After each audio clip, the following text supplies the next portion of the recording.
Video like जरूर कर लीजिए और ऐसे वीडियो लगातार फ्री में पाने के लिए चैनल को तुरंत सब्सक्राइब कर लीजिए और बेल आइकन को जरूर टैप कर लीजिए ताकि आगे भी सारे वीडियो आपको मिलते रहे। यूट्यूब में फॉलो करते हैं तो प्लीज ये वाला फ्री टेलीग्राम चैनल जरूर ज्वाइन कर लीजिएगा। सारे नोटिफिकेशन सारे अपडेट यहीं पे आते हैं, ध्यान रखिए।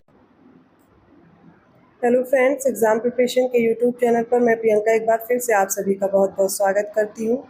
और आज की इस क्लास में जो मैपिंग सीरीज चल रही थी उसी को हम लोग कंटिन्यू कर रहे हैं और आज अफ्रीकन कॉन्टिनेंट पढ़ने वाले हैं। अफ्रीका महाद्वीप के बारे में जानेंगे, इसका क्षेत्रफल कितना है, कितने देश हैं और इसकी कौन कौन सी नदियाँ हैं, झीलें, पहाड़, पर्वत, घास के मैदान, सब कुछ एक साथ कवर करने वाले हैं। अगर आप न्यू हैं इस चैनल पर, डेली दोपहर 1 बजे ये क्लास देख सकते हैं। पूरी क्लास ध्यान से देखिएगा, एग्ज़ाम में इनसे रिलेटेड काफ़ी प्रश्न बन जाते हैं।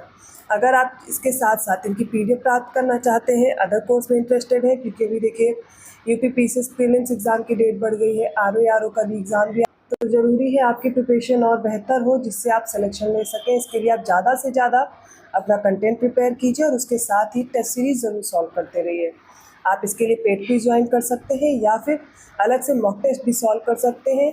और आप देखेंगे कि यूपीपीसीएस प्रीलिम्स और आरओ के लिए क्रैश कोर्स लॉन्च हो चुका है। मात्र 799 रुपये में आप कंप्लीट प्रिपरेशन कर सकते हैं। और अभी और भी कोर्सेज अगर आप ज्वाइन करना चाहते हैं तो दिवाली ऑफर चल रहा है, 25% का तुरंत डिस्काउंट मिल रहा है आपको। ज्ञान से कूपन कोड है, अप्लाई करना मत भूलिएगा, आपको तुरंत डिस्काउंट भी मिल जाएगा। तो ये हो गई आपके कोर्स से रिलेटेड जानकारी। चलिए आज की क्लास स्टार्ट करते हैं। तो सबसे पहले हम लोग जानेंगे अफ्रीका का क्षेत्रफल कितना है।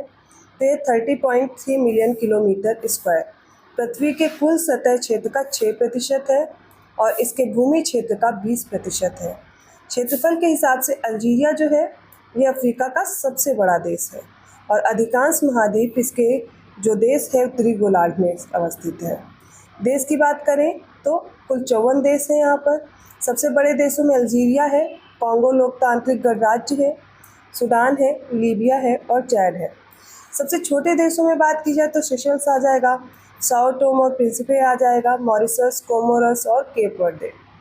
मुख्य भूमि में अफ्रीका में जो सबसे छोटे देश हैं उसमें गाम्बिया है, इस्वातिनी है जो कि स्वाजीलैंड भी बोलते हैं, जिबूती है, रवांडा है और बुरुंडी है।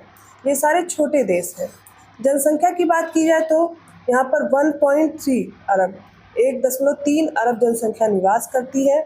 और ये जो नाइजीरिया है इसका वो जनसंख्या के हिसाब से सबसे बड़ा देश है। जनसंख्या के हिसाब से सबसे बड़े देशों में सबसे पहले नाइजीरिया है, दूसरे नंबर पर इथियोपिया है, मिस्र है, कॉन्गो लोकतांत्रिक गणराज्य है और तंजानिया है। अफ्रीका की औसत जनसंख्या 19.7 वर्ष की जो युवा आबादी जनसंख्या है, जो कि महाद्वीपों में सबसे युवा महाद्वीप के रूप में ये जाना जाता है। किसी भी कॉन्टिनेंट को पढ़ते हैं तो हम सबसे पहले उसका विस्तार देखते हैं, तो उसका लैटिट्यूडनल एक्सटेंट और लॉन्गिट्यूडनल एक्सटेंट जान करके हम उसकी स्थिति समझ पाते हैं। तो मुख्य भूमि का जो देशांतरी विस्तार है, लॉन्गिट्यूडनल एक्सटेंट है, वो 51 डिग्री पूर्व से 17 डिग्री पश्चिम तक फैला हुआ है, लगभग 7400 किलोमीटर। सोमालिया में रास हापुन से लेकर के सेनेगल में केप वर्डे तक ये फैला हुआ है। तो याद रखिएगा 51 डिग्री पूर्व से 17 डिग्री पश्चिम तक फैला हुआ है। और अगर बात की जाए इसके अक्षांशीय विस्तार की तो 37 डिग्री उत्तर से 34 डिग्री दक्षिण तक ये फैला हुआ है। लगभग 8000 किलोमीटर इसकी क्या हो जाएगी, अक्षांशीय विस्तार हो जाएगा। ट्यूनीशिया में रास बेन सक्का से दक्षिण अफ्रीका में केप अग्लुहास तक इसका अक्षांशीय विस्तार है। समुद्र तट की बात की जाए तो अफ्रीका के समुद्र तट की लंबाई है 30,500 किलोमीटर। इसके बाद अफ्रीका की जो तट रेखा है वो यूरोप की तुलना से की जाए तो यूरोप से अगर इसकी तुलना करेंगे तो 38,000 किलोमीटर है। उसकी तुलना में छोटी है क्योंकि यूरोप में कुछ प्रवेश द्वार और कुछ बड़ी खाड़ियाँ मौजूद हैं। दिखने में ज़रूर ये महाद्वीप बड़ा है और आपको अगर क्रोनोलॉजी में लगाने को आया सीमा तट रेखा तो फिर यहाँ पर कन्फ्यूज़न हो सकती है। तो याद रखिएगा अफ्रीका की जो तट रेखा है वो यूरोप की तुलना में छोटी हो जाएगी। बड़े शहरों में बात करें तो इसके प्रमुख शहर हैं लागोस जो कि नाइजीरिया में, किंशासा कांगो, काहिरा, गीज़ा और अलेक्जेंड्रिया ये मिस्र में है, जोहान्सबर्ग, प्रिटोरिया, डरबन ये दक्षिण अफ्रीका में है, नैरोबी है केन्या में और कैसाब्लांका और रबात है मोरक्को में, अल्जियर्स है अल्जीरिया में, अदिस अबाबा इथियोपिया का है, कानो नाइजीरिया में, बमाको माली, मोगिदिसु सोमालिया में, मोम्बासा केन्या का है, हरारे जिम्बाब्वे, त्रिपोली है लीबिया में, किगाली है रवांडा में, ट्यूनिस है ट्यूनीशिया में और बेंगाजी है लीबिया में। क्षेत्रफल के हिसाब से सबसे बड़ा शहर लागोस और काहिरा है। जनसंख्या के हिसाब से सबसे बड़ा लागोस, किंशासा और काहिरा हो जाएगा। और अदीस अबाबा अफ्रीकी संघ का मुख्यालय है, याद रखिएगा। प्रमुख द्वीप और द्वीप समूह की बात की जाए तो Madagascar, Comoros, Seychelles, Mauritius, reunion ये फ्रांस का विदेशी क्षेत्र, और केप वर्दे द्वीप समूह, कैनरी द्वीप समूह ये स्पेन के अंदर आते हैं। साओ टोम और प्रिंसिपे और मदीरा द्वीप समूह पुर्तगालियों के अंदर। प्रमुख झीलों की बात की जाए तो अफ्रीका में सतह क्षेत्र के अनुसार सबसे बड़ी झीलें जैसे कि विक्टोरिया झील हो गई, टंगानिका झील हो गई, मलावी झील है। सभी मीठे पानी की ये झीलें हैं, विक्टोरिया हो, टंगानिका हो, मलावी हो। और अभी इन झीलों से जो नदियों का उद्गम होता है उसको भी हम लोग मैप में देखेंगे। तो अफ्रीका में जल के आयतन के हिसाब से जो सबसे बड़ी झील है वो टंगानिका झील है, फिर मलावी झील है और थर्ड नंबर पर आती है विक्टोरिया झील। अफ्रीका की सबसे गहरी झील होगी तब टंगानिका झील हो जाएगी, और ये विश्व की दूसरी सबसे गहरी झील है, ये भी याद रखिएगा। और रूस में बैकाल झील क्या हो जाएगी, सबसे गहरी झील है। नेक्स्ट है मलावी झील, याद रखिएगा।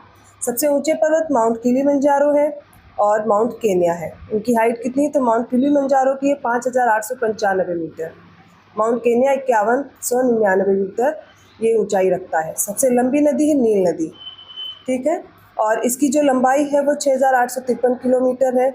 कागेरा नदी से नील डेल्टा तक का मुख्य जल प्रवाह होता है, और कांगो नदी भी यहाँ की लंबी नदियों में से 4700 किलोमीटर। नेक्स्ट है नाइजर नदी जो कि 4200 मीटर है, और जाम्बेजी नदी। तो इन सबको हमने पढ़ा। और अगर जल्दी से मैप में हम कुछ इसके कंट्रीज़ देखना चाहेंगे तो जैसे कि मोरक्को देखा हमने, अल्जीरिया, लीबिया, इजिप्ट, इन सभी की कैपिटल भी आपको याद होना चाहिए। मॉरिटानिया, माली, नाइजर, चैड हो गया, सूडान है, ठीक है, इथियोपिया है, इथियोपिया के बाद इधर साउथ सूडान हो गया, सेंट्रल अफ्रीकन रिपब्लिक है, ठीक है, कैमरून है, नाइजीरिया है। और ये सारे जो इधर वाले जो हैं ये छोटे छोटे, इनको भी पता होना चाहिए। मैं एक बार जूम करके दिखा देती हूँ। इसमें आप देखेंगे जैसे कि ये रहा नाइजीरिया, लागोस हो गया, ठीक है। फिर क्या है यहाँ पर देखिए, सेनेन है, टोगो है, घाना है, बुर्किना फासो है, आइवरी कोस्ट है, गिनी है। ये सारी आपको, ये माली रहा, ठीक है, सेनेगल है। ये सब कंट्रीज़ भी आपको पता होनी चाहिए। Gabon, Congo, Central African Republic के सूडान वगैरह हम लोग देख चुके थे। DRC हो गया, Angola, Zambia, Tanzania, Kenya, Ethiopia, Somalia, ठीक है। अब यहाँ पर देख लीजिए रेड सी है, तो रेड सी के पास कौन कौन सी कंट्रीज़ हो जाएंगी, जैसे कि इजिप्ट हो गया, इरिट्रिया हो गया, याद रखना पड़ता है, ठीक है। अब आगे बढ़ेंगे, देखिए गल्फ ऑफ अदन, यहाँ पे यमन इससे बाउंड्री शेयर करता है, सऊदी अरेबिया का उधर पार्ट हो जाएगा, ठीक है। और यहाँ पर देखेंगे जिबूती ये दिख रहा है, सोमालीलैंड है, सोमालिया है, और ये रहा इथियोपिया। ये इधर वाला जो पार्ट है ये हॉर्न ऑफ अफ्रीका में आता है। ये देखिए केन्या है, तंजानिया है नीचे, Zambia, Zimbabwe, Mozambique, Botswana, Namibia, south Africa. अब देखिए कई बार क्वेश्चन ऐसे आ जाता है जैसे कि जाम्बिया से कौन कौन सी कंट्रीज बाउंड्री इसमें से शेयर नहीं करती। अब मान लीजिए इसमें आपको South Africa, Botswana, Namibia, Angola, Tanzania, Zimbabwe दिया जाएगा, तो आपको पता होना चाहिए। देखिए साउथ अफ्रीका भी नहीं कर रहा है, बोत्सवाना भी इससे बाउंड्री शेयर नहीं करता। इसी तरह से क्वेश्चन पूछे जाते हैं, ठीक है। केन्या से हो गया, ये रहा मेडागास्कर, कोमोरोस, सेशल्स आइलैंड, ठीक है, मॉरिशस, ये सारे आइलैंड्स हैं जो कि आपने अभी देखे। अब हम सबसे पहले इसमें जो डिस्कस करने वाले हैं अफ्रीका की प्रमुख नदियां हैं, जैसे कि नील नदी। तो नील नदी दक्षिण से उत्तर की ओर बहती है। रूसी नदियां हैं, लीना नदी ये 4924 किलोमीटर, और ओग नदी है 3700 किलोमीटर, और जो येनिसी है वो 487 किलोमीटर है। ये दक्षिण से उत्तर की बहने वाली और नदियां हैं, ठीक है। लेकिन जो नील नदी है सबसे लंबी नदी है, या उन नदियों से प्रारंभ होती है जो विक्टोरिया झील में बहती है और भूमध्य सागर में गिरती है। तो नील नदी के बारे इस मैप में समझिए। देखिए यहाँ पर है लेक विक्टोरिया और यहाँ पर है लेक टाना। तो सबसे पहले समझिए लेक विक्टोरिया से निकलती है वाइट नाइल, ठीक है। आगे खार्तूम में जाके यहाँ पर लेक टाना से निकलती है ब्लू नाइल। तो वाइट नाइल और ब्लू नाइल एक जगह मिल जाती हैं और फिर ये आगे नील नदी के नाम से मिस्र में अपना डेल्टा बनाती है। फिर से याद कर लीजिए, विक्टोरिया लेक यहाँ से वाइट नाइल निकलती है और लेक टाना से निकलती है ब्लू नाइल। फिर ये आगे आपस में मिलती हैं और नील नदी कहलाती हैं, नाइल रिवर कहलाती हैं, मिस्र में अपना डेल्टा बनाती हैं। तो नील नदी के बारे में जान लीजिए। विक्टोरिया झील से भूमध्य सागर तक यह 6600 किलोमीटर से अधिक लंबी है और विश्व की और अफ्रीका की सबसे लंबी नदी कहलाती है। अन्य प्रमुख नदियों की तुलना में हालांकि नील नदी में बहुत कम जल होता है। इसके जल निकासी बेसिन में 11 देश शामिल हैं। ये भी आपको पता होना चाहिए कि नील नदी के तट पर कौन कौन से देश हैं। तो तंजानिया है, युगांडा है, रवांडा है, बुरुंडी है, कांगो लोकतांत्रिक गणराज्य है, केनिया, इथियोपिया, इरिट्रिया, दक्षिण सूडान, सूडान गणराज्य और मिस्र। ये 11 के 11 आपको पता होना चाहिए। इसकी प्रमुख सहायक नदियों में देखिए द वाइट नील है और द ब्लू नील है और अटबारा है। तो ये सारी रिवर्स आपको याद रखनी है। वाइट नाइल की बात करें तो नील नदी की मुख्य जलधारा और प्राथमिक धारा मानी जाती है। द वाइट नाइल नदी का जो स्रोत है कभी कभी विक्टोरिया झील को भी माना जाता है। कागेरा नदी जो विक्टोरिया झील में बहती है ये वाइट नाइल की एक महत्वपूर्ण पोषक नदी है। इसलिए कई बार नील नदी की लंबाई कागेरा नदी के उद्गम स्थल से मानी जाती है। कागेरा नदी तंगानिका झील के उत्तरी सिरे के पास बुरुंडी में निकलती है। खार्तूम जगह है सूडान की राजधानी। यहाँ पर जो वाइट नाइल है और ब्लू नाइल है ये आपस में जुड़ जाती है, अभी मैंने आपको मैप में दिखाया था। और माउंटेन नील दक्षिण सूडान में नोर झील, माउंटेन नील बहर अल जबल के नाम से है। यहाँ पर बहार अल गज़ल नदियों का संगम होता है और माउंटेन नील और वाइट नाइल के बीच संक्रमण क्षेत्र को ये जो इनका संक्रमण क्षेत्र है यहाँ पर इनको चिन्हित करती है। तो ब्लू नाइल और वाइट नाइल कहाँ पर मिलेंगी? खार्तूम वाली जगह पर मिलती है और आगे यही नील नदी का मुख्य स्रोत है। इस वाले मैप में आपको सारी वो कंट्रीज़ दिख जाएंगी जिनका मैंने अभी नाम लिया। तो यहाँ पर ये रही लेक विक्टोरिया, ठीक है, और यहाँ से ये निकलती है ब्लू नाइल। अब युगांडा है, साउथ सूडान है, आप देख रहे हैं सूडान है, आगे बढ़ते जाएंगे और ये रिवर जो आगे है ऐसे। अब यहाँ पर देखिए लेक ताना भी आ रही है, यहाँ से लेक ताना, माफ़ कीजिएगा, लेक ताना से ब्लू नाइल आ रही है। ये रही कहाँ पर? इथियोपिया से, ठीक है, ये निकली। यहाँ पर खार्तूम है, खार्तूम में आपस में मिल जाती है, फिर आगे नाइल रिवर के नाम से बहती है। इन सारी कंट्रीज़ को याद रखिएगा जो इनके पास स्थित है, नदियों के पास, और इनका जो प्रवाह क्षेत्र है। इस नील नदी पर ही आसवान डैम भी स्थित है, उसको भी पढ़ लीजिए। तो आसवान हाई डैम 1960 और 1970 के बीच मिस्र में नील नदी पर बना एक तटबंधी बांध है।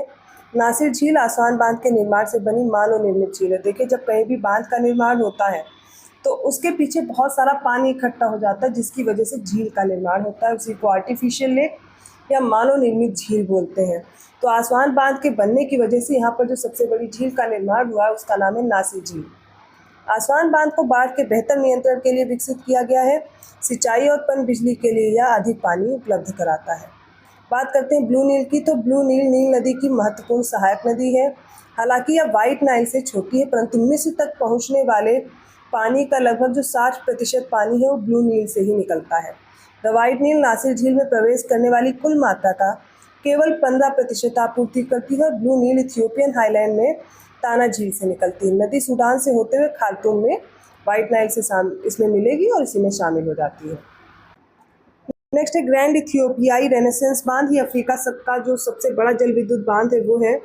मिस्र का सदियों से नील नदी के जल पर आभासी नियंत्रण रहा है। मिस्र पहुंचने वाले पानी का लगभग 86% इथियोपिया से आता है। मिस्र नील नदी का 66% और सूडान का जो 22% पानी है प्राप्त करता है और शेष क्या होता है? वाष्पीकृत हो जाता है। इथियोपिया के भारी योगदान के बावजूद नदी प्रणाली से इथियोपिया द्वारा पानी का उपयोग ना के बराबर है। नेक्स्ट है नील नदी के बाद अटबारा नदी। तो अटबारा नदी ये ब्लैक नील खार्तूम से 200 मील उत्तर में अटबारा में नील नदी में मिलती है। यहाँ से नील नदी में बहती है और इसका जो उद्गम स्थल है वो पश्चिम इथियोपिया में है जो कि ताना झील से लगभग 50 किलोमीटर उत्तर में स्थित है। नील नदी के भूमध्य सागर तक पहुँचने से पहले जो अटबारा है ये नील की अंतिम सहायक नदी के रूप में जानी जाती है। तो ये एक मुख्य सहायक नदी है अटबारा नदी, इसको याद रखिएगा। नेक्स्ट इंपॉर्टेंट रिवर है कांगो नदी, पहले जिसे जायरे नदी के नाम से जाना जाता था। ये कांगो नदी 4700 किलोमीटर लंबी है। नील नदी के बाद अफ्रीका की दूसरे सबसे लंबी नदी हो जाती है। यह तंगानिका झीलों और मलावी झीलों के बीच जाम्बिया की उच्च भूमि में चंबेसी नदी के रूप में निकलती है। इसके जल निकासी बेसिन में देखा जाए तो इसमें कांगो लोकतांत्रिक गणराज्य जो कि DRC है, साथ ही कांगो गणराज्य आता है, मध्य अफ्रीकी गणराज्य कैमरून है, जाम्बिया, अंगोला, तंजानिया इत्यादि इसमें शामिल हैं। किंशासा DRC की राजधानी है। यह कांगो नदी के बाएं किनारे पर स्थित है। ब्राज़ाविल ये कांगो गणराज्य की राजधानी है। ये कांगो नदी के दाहिने तट पर है। तो ब्राज़ाविल कहाँ पर है? कांगो नदी के दाहिने तट पर। और बाएं तट पर कौन है? किंशासा है जो DRC की राजधानी है। तो नेक्स्ट जो इम्पोर्टेंट रिवर हम लोग पढ़ रहे हैं ये रही कांगो रिवर, ठीक है। अब देखिए यहाँ पर जो ब्राज़ाविल है ये और ये रहा किंशासा। तो किंशासा मैंने बताया बाएं तट पर लेफ्ट हैंड पे है और राइट हैंड पे क्या है? ब्राज़ाविल है। इनको याद रखिएगा। इसके बारे में एक तथ्य आपको और पता होना चाहिए कि ये जो कॉन्गो रिवर है ये इक्वेटोरियल लाइन है 0 डिग्री, इस पे से आप देखेंगे 2 बार पास होती है, ठीक है। नेक्स्ट है नाइजर नदी। तो नाइजर नदी 4200 किलोमीटर, नील और कांगो के बाद अफ्रीका की तीसरी लंबी नदी। पहली नील पड़ी, दूसरी कांगो पड़ी, अब तीसरी नाइजर है। इसका स्रोत दक्षिण पूर्वी गिनी में गिनी हाईलैंड्स में अवस्थित है। यह माली, नाइजर, बेनिन के साथ सीमा पर और फिर नाइजीरिया के माध्यम से बहती है। नाइजर डेल्टा के माध्यम से अंततः गिनी की खाड़ी में गिरती है। तो गल्फ ऑफ गिनी में आप देखेंगे गिरती है। सबसे पहले देखेंगे इसका जो उद्गम क्षेत्र है तो वो हमने कहाँ पढ़ा, गिनी हाईलैंड्स में, यहाँ से। फिर ये आपको दिखेगी आगे ये रिवर जा रही है, यहाँ पर अपना ये इसका मुहाना है गल्फ ऑफ गिनी में, ठीक है। याद रखिएगा तीसरी सबसे लंबी नदी है। अगली नदी जाम्बेजी नदी। तो जाम्बेजी अफ्रीका की चौथी सबसे लंबी नदी और अफ्रीका की सबसे लंबी पूर्व की ओर प्रवाहित होने वाली नदी है। यह नदी Angola, Zambia, Namibia, Botswana, Zimbabwe और मोजाम्बिक की सीमाओं को पार करती है। कौन कौन सी रिवर किन देशों में बह रही है, किन देशों की सीमाएं पार कर रही हैं, अक्सर इनसे स्टेटमेंट बनते हैं। करीबा और काहोरा बासा बांध ये अफ्रीका की 2 सबसे बड़ी पनबिजली परियोजनाएं हैं जो कि जाम्बेजी नदी पर स्थित है। करीबा बांध कई बार मैच करने को आया है तो याद रखिएगा। तो ये रही जाम्बेजी रिवर, ठीक है, ये आपको दिख जाएगी। अब बताया जा रहा है विक्टोरिया फॉल। तो जाम्बेजी की प्रसिद्ध विशेषता विक्टोरिया जलप्रपात है। इसी पर क्या है, जलप्रपात है, कौन सा, विक्टोरिया। विक्टोरिया जलप्रपात जाम्बिया और जिम्बाब्वे की सीमा पर स्थित है। 1708 मीटर की चौड़ाई के कारण इसे विश्व के सबसे बड़े जलप्रपातों में से एक माना जाता है और यह यूनेस्को की विश्व धरोहर स्थल भी है। अगली रिवर है ऑरेंज नदी। तो ऑरेंज नदी दक्षिण अफ्रीका की एक नदी है। यह दक्षिण अफ्रीका की सीमा में अवस्थित सबसे लंबी नदी है। कौन सी, ऑरेंज रिवर, ठीक है। और ये ऑरेंज रिवर बेसिन लेसोथो से दक्षिण अफ्रीका और नामीबिया में उत्तर में बड़े पैमाने पर फैला हुआ है। इसका उद्गम स्थल लेसोथो में ड्रैकेंसबर्ग पहाड़ों से होता है। यह नदी दक्षिण अफ्रीका और लेसोथो के मध्य और दक्षिण अफ्रीका और नामीबिया के मध्य अंतर्राष्ट्रीय सीमा का निर्माण करती है। तो ऑरेंज रिवर भी आपको याद रखनी है, ठीक है। इसमें आपको ये रहा, ये ऑरेंज रिवर है, ठीक है, ये याद रखिएगा। और इसके बारे में आपने पढ़ लिया है। एक और रिवर आपको याद रखनी है, लिम्पोपो रिवर, जो ये आपको दिख रही है मकर रेखा, ठीक है, ट्रॉपिक ऑफ कैप्रिकॉर्न, इससे 2 बार पास होती है। तो आज की क्लास यहीं कंप्लीट होती है। आज हम लोगों ने अफ्रीका कॉन्टिनेंट में सारी रिवर्स को समझा, उसका क्षेत्रफल, सबसे बड़े जो शहर हैं, सबसे बड़े जो देश हैं, सबसे छोटे जनसंख्या के अकॉर्डिंग, क्षेत्रफल के अकॉर्डिंग सब देखा है। इसके अलावा जो रिवर्स हैं वो खासकर इनसे पूछी जाती हैं और स्टेटमेंट वाइज प्रश्न बनते हैं, ध्यान से याद रखिएगा। और उन पे जो फॉल्स हैं, वाटरफॉल्स हैं या बांध जो निर्मित किए गए हैं। तो ये क्लास कल और कंटिन्यू की जाएगी, जो बाकी बचे हुए फैक्ट्स हैं। इसके अलावा जैसे कि इसमें हम लोग का कुछ लेक्स हैं उनको पढ़ना है, ग्रेट रिफ्ट वैली भी पढ़ना है हमें। तो ध्यान रखिएगा, जो चीज़ें कवर करनी है वो इस वीडियो के बाद उसको भी आपको देखना रहेगा। अगर वीडियो अच्छा लगा तो प्लीज़ लाइक ज़रूर कीजिए, चैनल को सब्सक्राइब कीजिए और लोगों को शेयर करते रहिए। कोई भी कन्फ्यूज़न है, कोई भी दिक्कत है, आप कमेंट करके पूछ सकते हैं। डिस्क्रिप्शन बॉक्स में मैंने नंबर प्रोवाइड किया है, आप पेड कोर्स की जो भी जानकारी लेना है उससे ले सकते हैं। ये सारी क्लासेस आपको वीडियो रिकॉर्डेड क्लासेस एक साथ मिल जाएंगी अगर आप अपना क्रैश कोर्स ज्वाइन करते हैं। साथ में full length mock test provide किया जा रहा है और टेस्ट सीरीज़ है। अभी दिवाली ऑफर चला है, 25% का डिस्काउंट है, तो बिना देख के आप अपने कोर्स को जल्दी से ज्वाइन कर सकते हैं। ज्ञान सर कूपन कोड है, अप्लाई करना मत भूलिएगा। मैं मिलती हूँ अगली क्लास में, तब तक के लिए धन्यवाद।